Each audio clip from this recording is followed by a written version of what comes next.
The Consumer Financial Protection Bureau was created following the economic collapse of 2007 to 2009, and its stated goal is to protect consumers from the predatory practices of banks, student loan companies, debt collectors, and others that led to the collapse. From its beginning in 2011 through late 2017, the Consumer Financial Protection Bureau collected over $11 billion in relief on behalf of damaged consumers that has directly benefited over 29 million people. The CFPB is looking at the student loan industry because the number of complaints about its collection practices and sloppy record keepings. 60,000 complaints were collected by November 2017.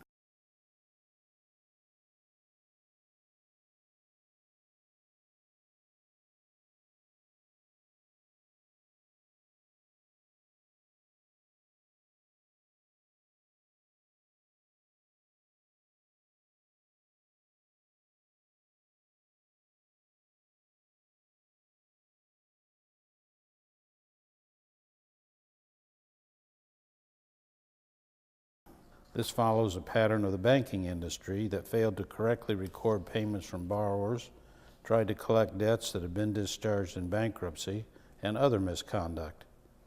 There are 44 million student loan borrowers who owe $1.4 trillion in student loan debt, with more than half of student loan borrowers owing over $20,000. Corinthian College, a for-profit college, had to return $480 million to students who were bamboozled into paying high prices for worthless college degrees. A private student lender and its debt collector had to pay $21.6 million for illegally collecting debts from students. The failed Trump University hangs like offal over this troubled industry. Where there is a consumer problem, the CFPB addresses it. Moreover, this is not a small problem or a local concern.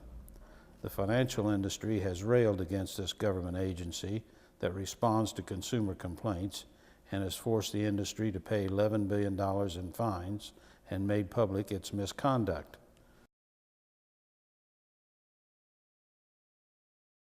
Can anyone remember the Wells Fargo fraud by creating consumer accounts without the customer knowledge, or forcing consumers to buy auto insurance they did not need? The CFPB did something about it. Its longtime director retired in November, and President Trump named Michael Mulvaney to be its acting director, pending Senate confirmation. Mr. Mulvaney will continue to serve as budget director while heading this agency. Can he clone himself, or will he do two jobs poorly? Mr. Mulvaney's qualifications for leading this consumer protection agency consist of his well-known objections to its existence. He wants to get rid of it and reduce consumer protections for borrowers all over the U.S.